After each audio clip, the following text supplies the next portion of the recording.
rookie doing a sterling job of heading up this field. He's led so far from start to finish. What's at stake here at the front of the field? You're looking at a comfortable lead in the championship for this man, Gabriel Bortoleto, versus getting in the action in the championship for Saucy, as there's more action in the mid-pack. It's Kai Colette trying to find a way. No, he's not trying to find a way through. He's trying to keep that position from Dino Beganovic. He was the man that was trying to find a way through on the other Prema of Paul Aron, but Aron has escaped up the road, and Colette now under pressure for that 8th spot from the red and white Prema of Dino Beganovic. They hold firm for the time being. It's 8th and 9th up for grabs here, and they've left Pepe Marti a little bit for dust. Perhaps Marti has used his tyres up in taking, well, all these positions from 30th and last on the grid, but it's Aron 7th, Colette 8th, and Beganovic in 9th, and this is how Beganovic set up the move. He's sitting here in 9th, and it's actually Colette who looks for the inside and just is a little absent-minded. So good in terms of reaction there from Colette to give Beganovic the space he needed on the inside and not take a whack from the front wing and get a puncture there. Real heads-up driving, manages to keep hold of the position as well. 7/10, the gap up front still. Bortoleto leads this race as we start what should be the final lap in front of Gregoire Saucy. Then comes Gabriele Mini, Fonorali, O'Sullivan, Browning, Aron, Kai Colette, Beganovic and Pepe Marti, the last of the point scorers at the moment in the top 10. DRS flap goes open and then immediately shuts for Saucy, who closes to half a second. No moves being done for the finer points in the top 10 either, but can anybody set up a move coming into turn 3? Gabriele Mini has the jump on Fonorali for the time being, but Fonorali's going to try and move down the inside. No, has to defend from O'Sullivan in the Williams livery Prema, the number 3 car, yesterday's race winner in the sprint race. Has to hold firm in 5th spot and keep Luke Browning behind him. We've got a yellow flag out in sector 1. And DRS disabled in zone 3 as a result. So, but the field have all moved through that area now. The man who's really impressing me is Gabriele Mili, as there's the 26 car there in the wall. That's Bedrin.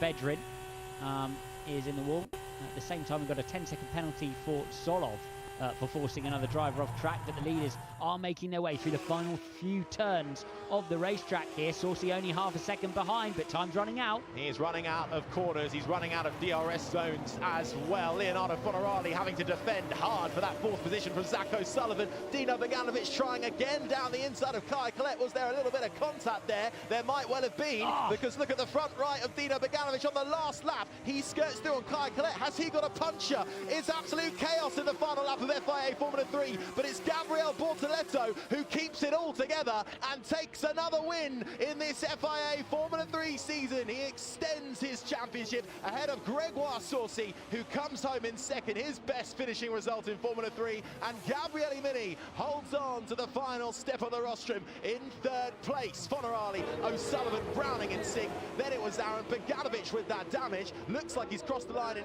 8th, Marti in 9th, and Taylor Barnard getting the final point in 10th. Marti almost passed Beganovic at the line there from the rear of the field. But what about this man? Soaked up the pressure from Greg Saucy throughout the whole race.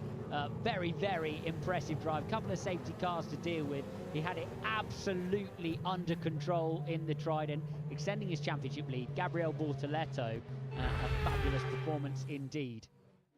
Well, it all kicked off. I knew something was going to happen in that final lap, and this was Nikita Bedrin, unfortunately in the Yenza, finding a bit too much curve and spinning out on the exit of turn 1. And how heavy is that hit? Just praying for a few more degrees of steering lock. He might have held on to that one. That's when he needs the arms all wrapped around the steering column like that. Here's the contact then for Beganovic, I'd imagine, who managed to limp this car to the line. It's just the lightest touch that damaged the car, and then that's the front wing rubbing on the ground. That's Colette, who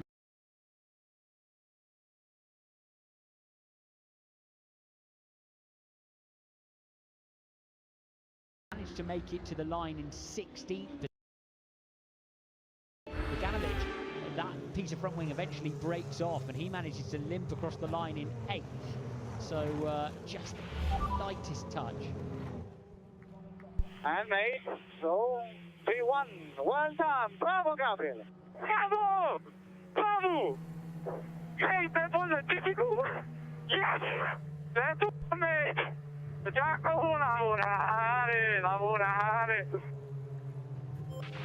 It's a second win of the season for Gabriel Bortoleto, who more now stakes his claim for the title, putting himself in firm contention, extends his championship lead.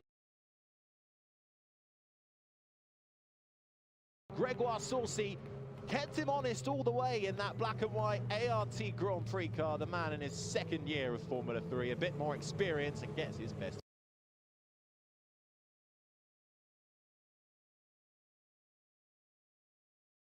Finishing results so far in his Formula 3 career. And just in front of Mini, who was a little bit further adrift. Okay, mate, that's P3. P3. I think we cannot miss that. We did what we could. I think it was a good race. Very calm up some. I'm going to go for Italian Minister of Defence from him, because that was really impressive. Actually, the way he kept Fornaroli behind, I mean, he was dishing out the DRS like Santa Claus for most of that race. He kept the entire rest of the top 10 behind him, essentially. Yes, yeah, and provided drag reduction to more or less the whole field down to 15th, but managed to stay in 3rd place. And as soon as he fell away from Saucy, I really thought he would struggle, but impressive driving without the benefit of those 4 DRS zones, of course. It's a decent amount of, I mean, pretty much everywhere they're in the straight line, they've got the DRS on. And that was very special stuff from Mini to keep hold of the podium position, as it was from Bortoleto, who was in a similar position, but only had Greg